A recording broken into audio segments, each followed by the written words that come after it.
everyone, to Seek, Go, Create. This is where we redefine success in leadership, business, and ministry. I'm your host, Tim Winders. I'm a performance coach, and I am currently located somewhere in southern Utah in our RV, our motor coach. And I'm coming to you for those that might be watching this live. You're getting this before it hits the podcast or YouTube. For those of you that are listening via the podcast or on YouTube, welcome. I'm glad that you're here. I did want to mention a few things just real quickly, and that is this. I'm going to cover a topic that I've been doing some study on for some time, and I think it's important for all of us, maybe more timely than it would have been a few years ago, but I think it's a very timely topic. But one of the things that I really encourage you to do is to give me some feedback. Give me your thoughts. Let me know what you think about it. If you're engaging with this on Facebook, go down to the comments. Let me know your thoughts. If you're watching this on YouTube, please jump down. Make sure you subscribe if you haven't done that on YouTube. If you're watching there, but just jump down and put some comments and say, Tim, I agree, I disagree, whatever. Let's kind of keep that going. And if you're listening on a podcast, probably the best thing to do is to jump over to our website or one of the social channels. We're Seek, Go, Create everywhere.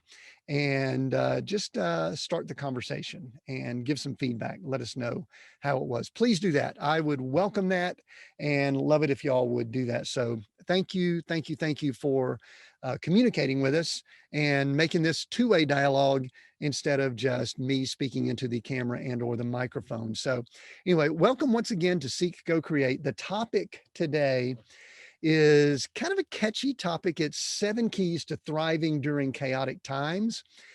And I'll say this just right out of the gate, that when you do these type things, you have to kind of come up with a topic. You have to come up with the title, and it needs to grab people. And, talking about chaotic times is a good marketing word, and thrive is a good marketing word. And it's great to come up with 7. That's a good thing to do. But I do want to say this, that we really aren't that special in the world today. I mean, yeah, we're all special. Everybody's special. But just because of the times that we're in, don't think that others have not lived through chaos. There is always some degree of chaos, disorder, dysfunction, disharmony going on in the world. And there's also things that are going on with people personally. So I say that as a bit of a caveat, that when I'm recording this in early, a nice warm winter day where I'm at, early 2021, a lot of people would say, "Oh, things are just incredibly chaotic. There's a ton of stuff going on." But then if you were to go back, and it would be 1941, and let's say late 1941, early 1942, the world was at war, I think that those people might say that they would be in a chaotic time also. And we could go back in history to a lot of times, the mid 1800s in the United States with the Civil War. So everything's relative. But I will say this, there's varying degrees of chaos, and there's also different ways of looking at it from a micro and a macro level. So let me share a few things about that. Let me tell you where I'm going with this. I've got a progression, 7 steps, 7 keys to dealing with chaos, or to being able to thrive during times of chaos. And I think that they're all valuable. I think together and in order, they are best, but they do not have to be taken in order, and they do not have to be taken all collectively either. But that's the way I'm going to present them. So I'm going to share those with you shortly. I want to say a few other things though before I launch into that. And the first thing that I want to mention, and maybe just use a little bit of a personal story, is that our lives go through ebbs and flows and seasons. And there's always some stuff that's going on. I believe that these principles that I'm going to talk about will help in any of those. There are times, and I hope that you have experienced this.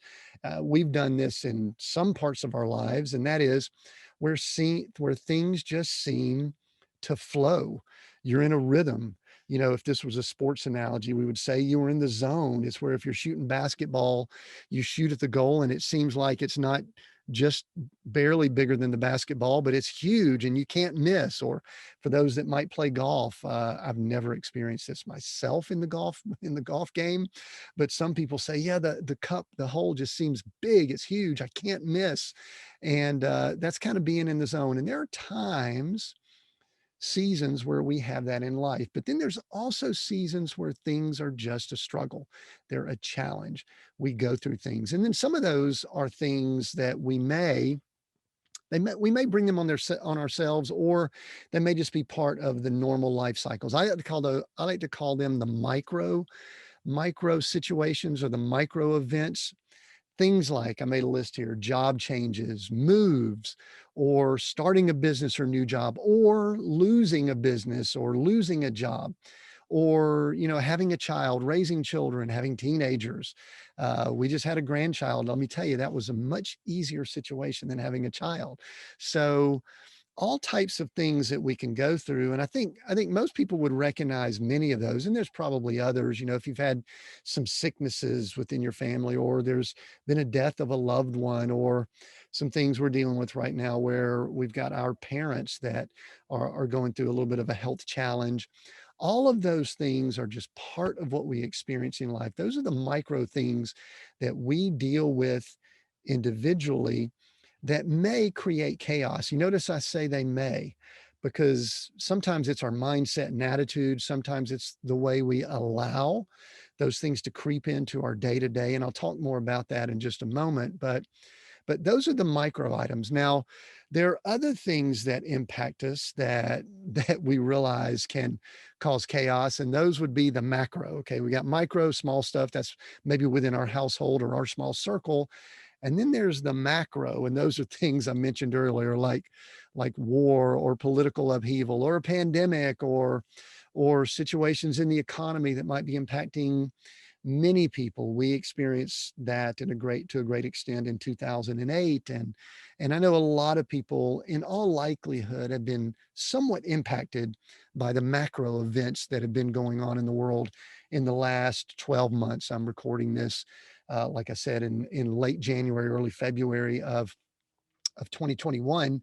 And just 12 months ago, we started hearing about this virus, this pandemic, and we weren't quite sure about it. And now all of a sudden, it's really kind of dominated in many ways the world over the last 12 months, and that has possibly and most likely created some degree of chaos or disorder or dis-ease or discomfort within our lives. So we've all had to deal with that some, either at a micro or macro level. Now, the difficult thing when incredible stress occurs, when we believe we're stretched to the limit, when we're really at times not sure what to do or where to turn, or how to move forward, is when we've got all of those things piling in at once.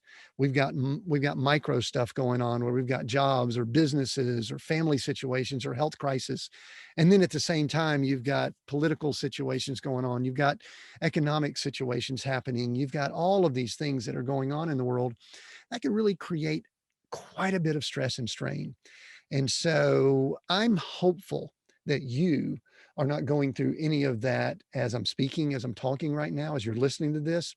But I also know in the world that we're in, there is a high probability, a high likelihood that out of 10 people that are listening in or watching this, that a good half of the people are going through something, some degree of chaos.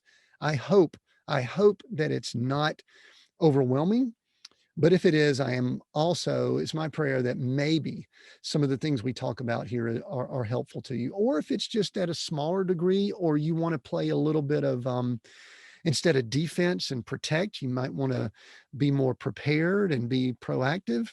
Maybe this will help you out too. Maybe some of these steps that we talk about will be helpful for you in just regular day to day dealing with stuff.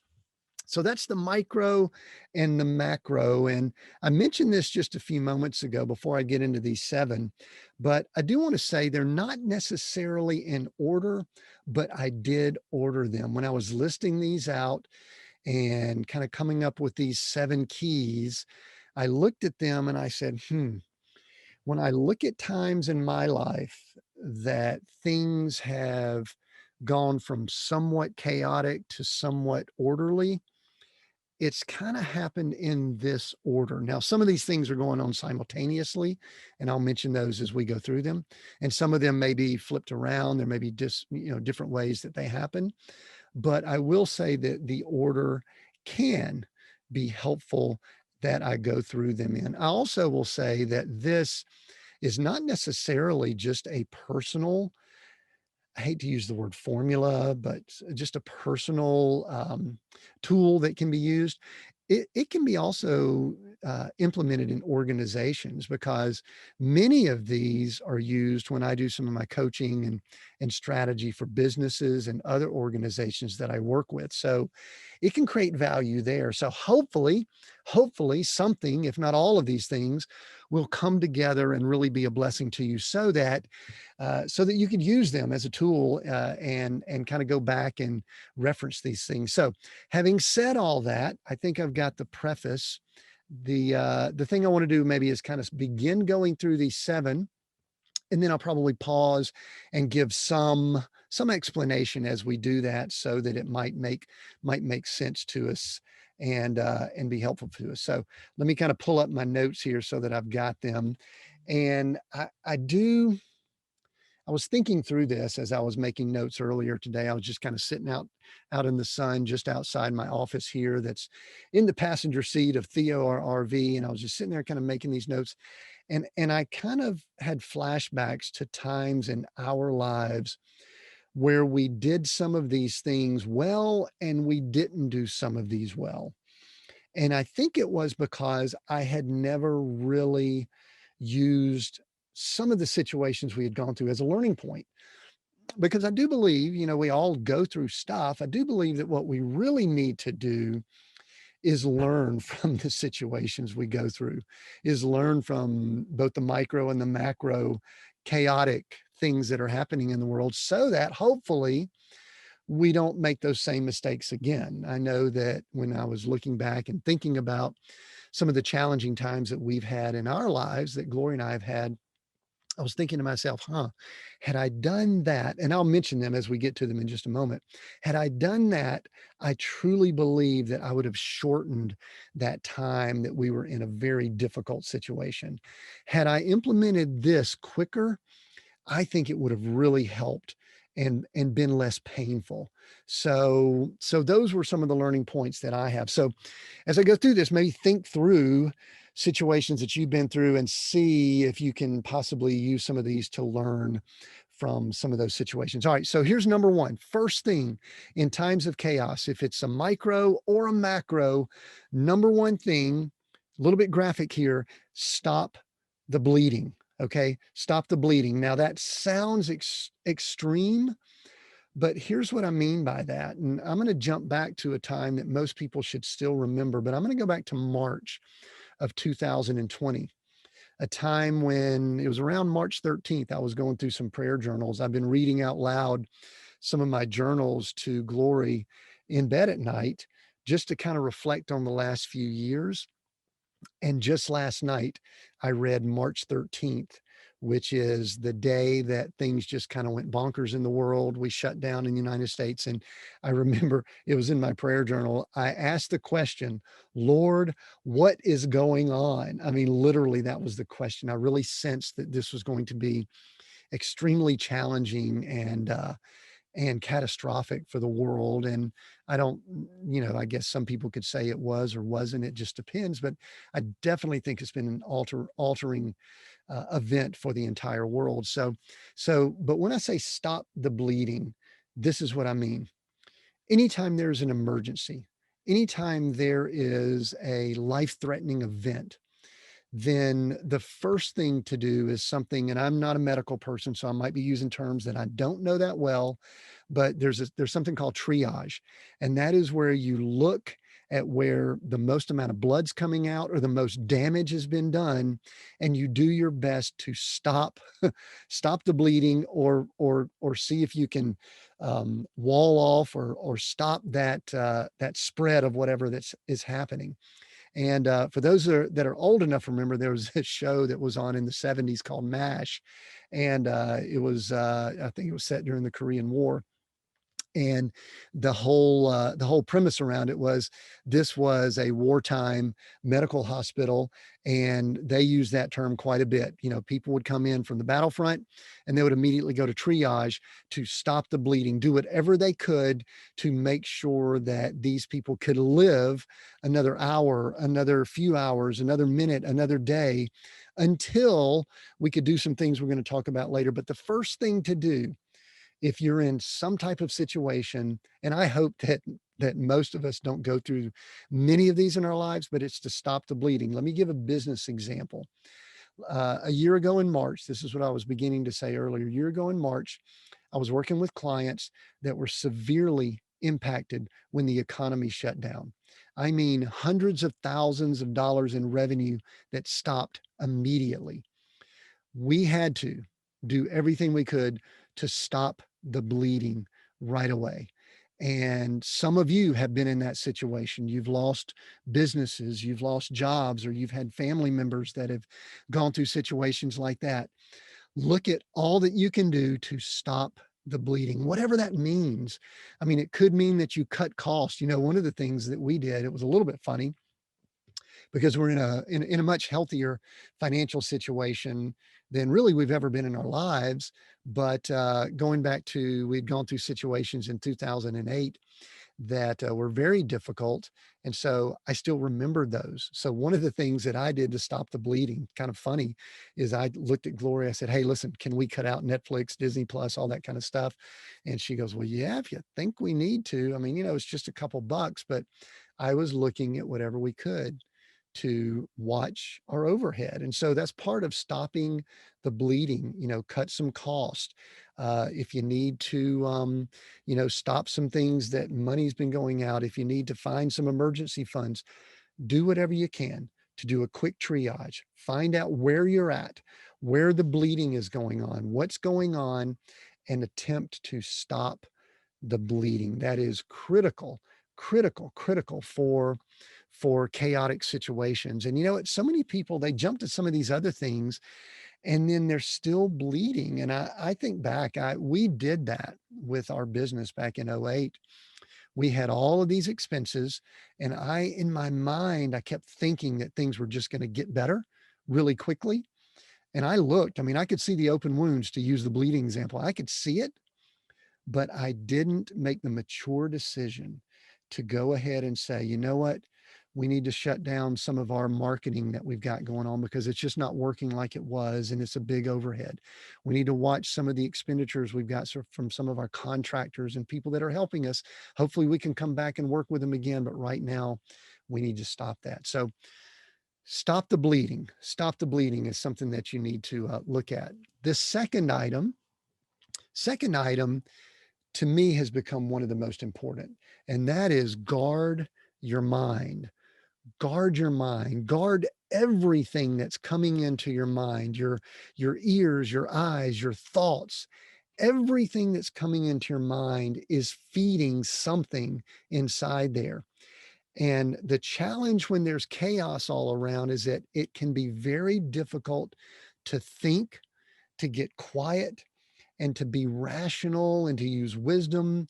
And unfortunately, sometimes there's just a lot going on and emergency situations. And sometimes we literally can lose our rational thought process when we see literal bombs going off and, you know, businesses being closed. And so guard your mind. Let me tell you what that means for a lot of us. And I believe that many of you will resonate with this because it did for me. I notice that I really have to, when things are going well, it's not as critical, even though I probably should be more diligent about this. But I have to watch what I am consuming when there is some chaotic situations going on. What do I mean by that? Well, I think most people are aware, you should be aware that our media, our news, and even social media information really feeds off of chaotic situations, off division, off pitting people against each other, off raising our blood pressure and getting people all worked up and excited. And so when situations like this come up, they really throw gas on that fire. And if we are consuming it on a daily basis, or right when we wake up in the morning, or before we go to bed at night, or all throughout the day, whatever your cycle is, it can plant seeds inside our minds. And when those seeds get planted, it can just start, it can add to the chaos. And what it does, this is what I notice with me, and I know it does this with others because I recognize it in people I interact with and work with and coach, is it can start making thought processes very challenging. Thinking rational, making good decisions, making quick decisions, making thoughtful, quick decisions become more and more difficult when you've got all that garbage in your head and that doubt and that fear and all the things that start piling in that just make it challenging. And so this is the way I guard mine. And you got to do your own thing. Okay. I guard my mind by doing a number of things. I attempt to not read or look at much news. We don't have television, so we don't watch any of that in our household or our RV. Some of you may, that's fine, but I also watch the timing of when I do get information. I have attempted to not, and I haven't done it in some time. I don't take my phone or anything like that to the bedroom, and therefore I don't look at my phone at night or any other digital items for that matter.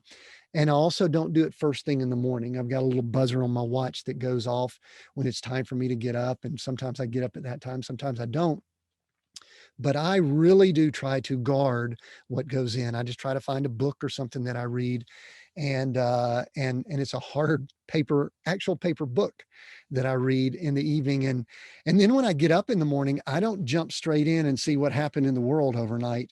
I figure it's probably still okay. And so I will actually start going into some things to train my mind. I'll listen to a podcast. I will listen to either one of our podcasts or someone else's that nourishes my soul. And then I'll also do some things like I'll sit down and I'll do some Bible study. I'll do some journaling. I'll do some other reading. Then, and maybe only then, do I start creeping into my email inbox and kind of seeing what's there. And I keep a pretty clean email inbox. There's not much there. And usually it's only the things that I want to see, a couple little news summaries that I'm comfortable with the way they report things. It's not sensationalist. It's kind of just the facts. And then I may jump to a couple of sites to check some of the financial news and things like that. That's it. And throughout the day, I may check a few things on social media, but I usually do most of my social media checking middle of the day. So it's not first thing in the morning or late at night, so it doesn't roll around in my head. But you need to find whatever you can do to guard your mind. I'm telling you, whatever it is. And for those of you that have a partner, spouse, or someone that you're around a good bit, try to help each other, because one of the things that Glory and I do is we try to have conversation that is as positive as we can be. Now, with all that's happened in the world, sometimes that's been tough, but really be mindful of the communications and the conversations that you're having, because that's pretty critical too, as far as guarding your mind. So really, really, really learn, practice, work on guarding your mind. All right. So number one, we had stop the bleeding. Number two was guard your mind. The third item is a building on guarding your mind, and that is investing in yourself. Investing in yourself. We just mentioned the mind, so this is really a spinoff from that. And really all we're looking to do here is we're looking, instead of just keeping the junk out from our mind, we are looking to start planting good stuff in there. And I mentioned a few things earlier. I mentioned podcast. Hey, I'm hopeful that the Seek, Go, Create podcast and our YouTube channel and things like that can be something that can nourish your soul and stimulate your thinking and get you thinking about good, positive things. I'm hopeful that that's the case. So listen to that. Listen to other podcasts. There are a lot of great ones out there. And so listen to podcasts is a great way to feed your mind and to invest in yourself. I mentioned it earlier, reading. I think that everyone needs to be on an aggressive, and when I say aggressive, whatever that means for you, but an aggressive reading habit of feeding your mind good quality stuff. If you're a follower of Christ like myself, I highly recommend you spend a lot of time in the Bible, because that's the story of Christ. And that's what gives you the instructions on how to be a follower of Christ. If you're not a follower of Christ, that's cool. I mean, whatever, if you've got another faith, then study that. But you need to study, I believe, things of faith. And then I think you need to be reading some mental, some positive books that might be mental. Novels are good. Listen, little plug here. I finished writing a novel, and I'm hopeful that it falls into this category of something that'll stretch you and nourish the soul. And it's coming out soon. I haven't got a release date yet, but it's coming out soon. So anyway, but invest in yourself. This is a great time with all that's going on to do some virtual or online seminars, to get some training, to learn something that you've always wanted to learn, to maybe learn a new language, or just train yourself in some new skill. It could be a hobby, or it could be something that you may want to implement in your business or your work. And this is a great time to do that, because that is a great muscle to stretch your mind. So invest in yourself. And one of the things I listed out in my notes here is kind of the categories for yourself, for you incorporated, is spirit, soul, and body. There's spirit. I mentioned some spiritual just a moment ago. Really, really invest in whatever it is that is your spiritual growth. Invest in that. Your soul is your mind, will, and emotions. I think we've been talking about that, and invest in that, like we've talked about. And then the final thing is your body. And I think I'll just mention this before we get to the next key is, if nothing else, over the last 12 months, with a virus, a pandemic, with all the discussion about sickness and illness, that we all should very intentionally and diligently be pursuing the absolute best health for us personally that we can. What does that mean? I don't know what it means for you. I think you need to seek that yourself. But for us, it means eating as best we can whole food. Glory just got a big box yesterday from, I think it's Misfit Market, with all these fresh vegetables. And for those that are actually watching this either on Facebook Live or on YouTube, back over my left shoulder, back on the counter, there's just this pile of all kind of vegetables that we're going to be eating over the next week or so, and trying to eat as healthy and natural as we can. It's not easy in the world we're in. And then just before I pushed record, I went on about a 2-mile walk, brisk walk.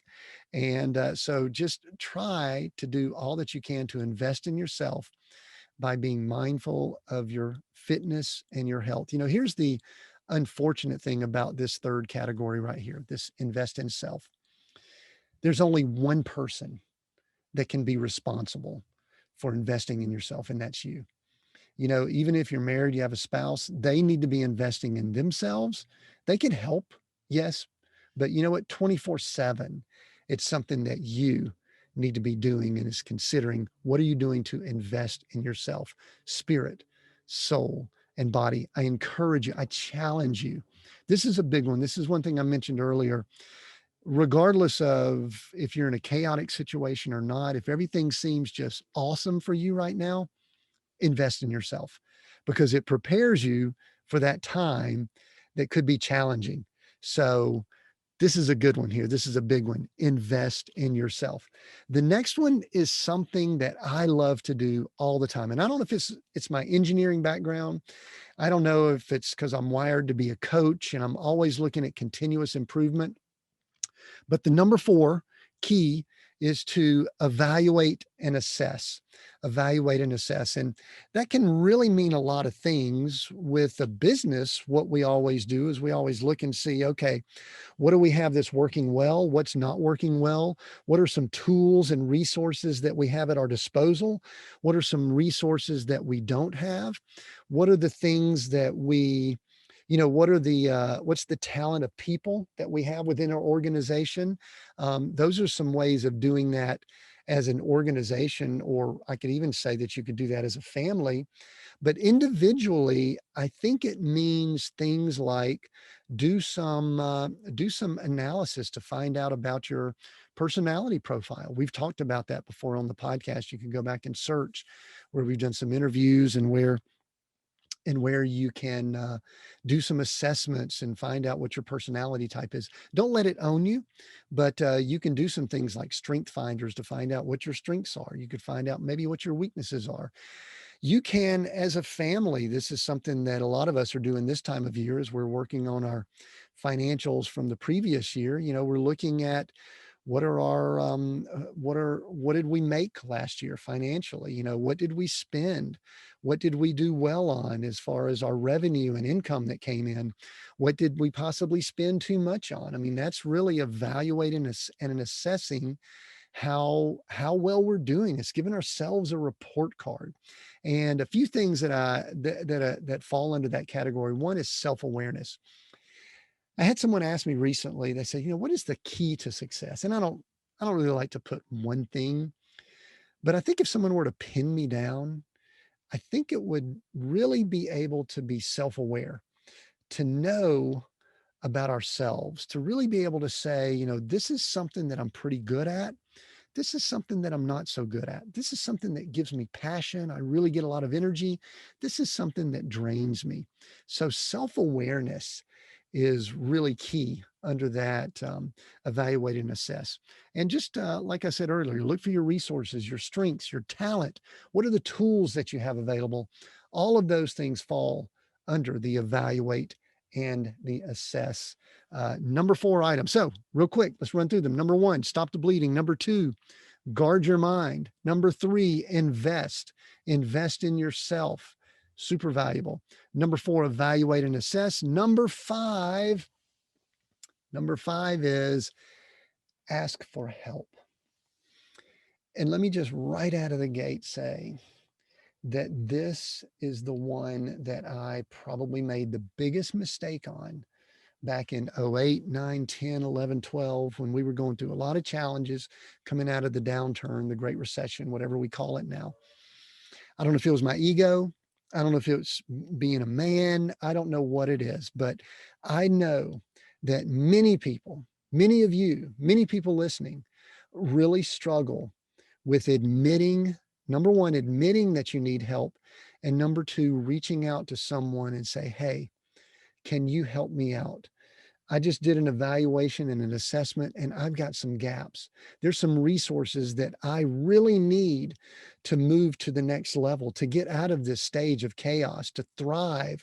I really, really need it. And I think you can help me. Ask for help. And this one is huge. And I'll tell you that this is a big stumbling block for many of us. I know many of you listening, y'all, some of you may even checked out already. Don't do that. Some of you might have said, yeah, Tim, get to the good stuff. I don't need this one. No, you probably do. Ask for help. Like I've said, it's very tough for me, but what it does, and I think there's some spiritual aspect to it, but it's just being a good human. It shows humility. And you know what? Many of us could really use an extra dose of humility by going to our fellow man, to our spouse, to a friend, to a coach, to a business partner, to just a stranger possibly, that we feel like they can help out and say, hey, listen, I know I haven't asked much, but I could really use your help. And and so I just encourage you to think through that, because it's going to tie into the number 6 here. But to me, I think you need to be able to do this one before we move to the next one. Let me glance at my notes here. It shows humility, and we all can inject more humility into the world. We need that. When you identify places or weakness or gaps in resources, you must ask. You must ask from a business perspective, from a financial perspective, from a resources that you may need to achieve and accomplish what you are called and assigned to do. You need to ask. You know, I know that there's a lot of people that they're sitting here saying, you know what, if I just had some more financial seeds, some more finances, then I would be okay. I will say that that's not all the time the case. I mean, some people think money solves a lot of issues, but if you've got a company that does require some funding, you know, if you just sit around and never mention it to anyone, I can almost assure you, you are probably not going to get those financial resources. But until you put a plan together, until you put your pitch deck, until you put the business plan and you start reaching out to people and asking for help, then you're not going to get anybody to write you a check or help you out. That's a business example, but everything else works the same way. I'll even go so far to say this, that if over the last 12 months you've just noticed yourself getting down more, or I'll use the word depressed, you know, your mental health, then more than ever, you need to reach out to someone and ask for help and mention it. Do not isolate yourself. Do not isolate yourself. Reach out to people. There are people that want to help you. And here's why I know people want to help you, because that was number 5, ask for help. Number 6 is give help to others, is offer help. Because if you ask for help, or you're in a situation of chaos, or the world is in a situation of chaos, I know one of the most beautiful things that all of us or any of us can do is to start looking around and seeing who we can help. And you know what? Wouldn't it be a cool world to be in if right about the time that someone named Joe was thinking or listening to this and saying, you know what, I really could use some help, that someone named Sam was going, you know what, I need to offer some help and I need to call up my friend Joe and see if he needs some help. Wouldn't it be so cool if that conversation happened almost simultaneously? I think that would show the Lord's hand in situation. I think it would be very divine, but I also think that would just be us functioning and operating in the way that we really are supposed to operate as human beings. We're supposed to ask for help and we're supposed to offer help. Others need you. I don't care what your situation is. I don't care how chaotic things seem for you. I don't care if you think that the world is burning down around you. You know what? If it is, there's probably someone that needs you to help pull them out of the fire. Just like you need help, they need help too. Offer to help. It just helps you take your eyes off yourself. And when we take our eyes off ourselves, then you know what? Our problems, our issues, our chaos seems to be lessened.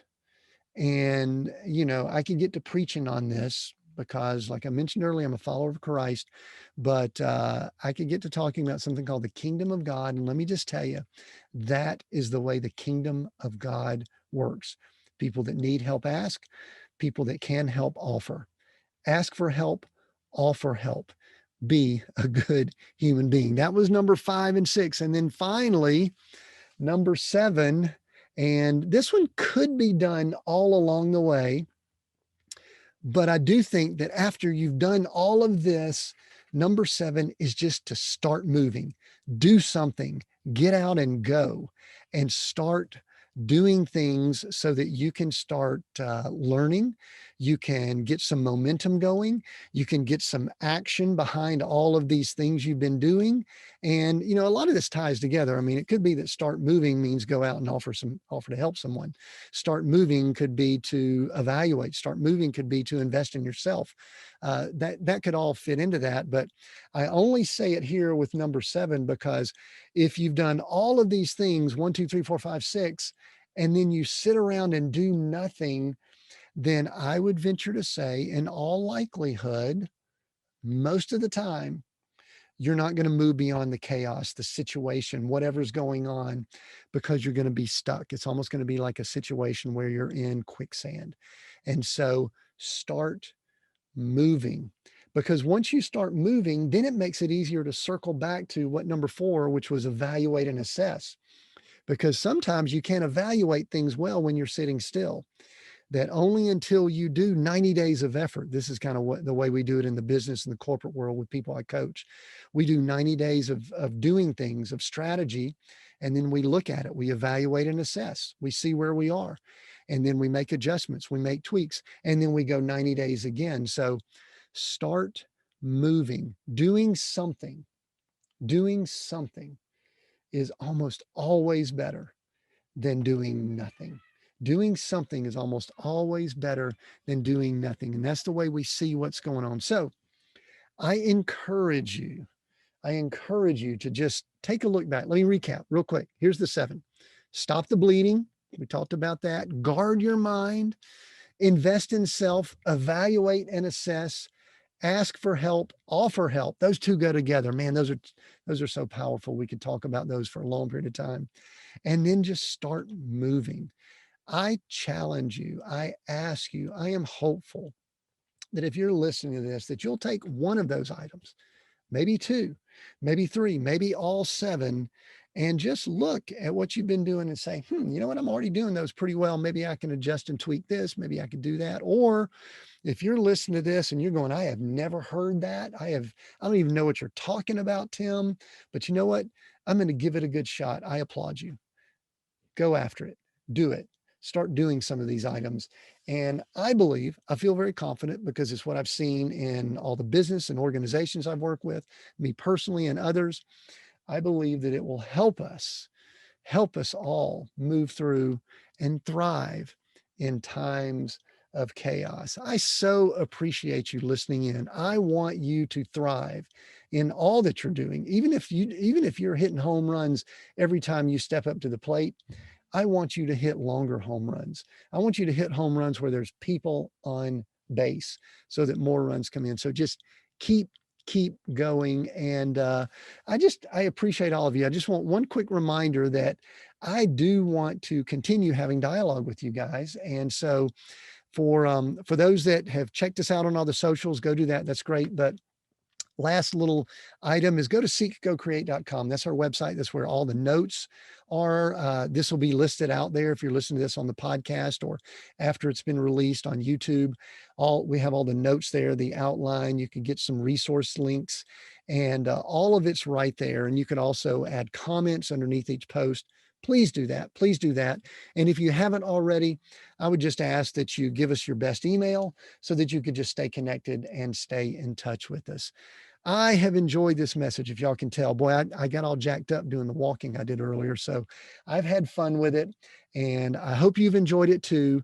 And until next time, keep listening to Seek, Go, Create. But until next time, continue being all that you were created to be.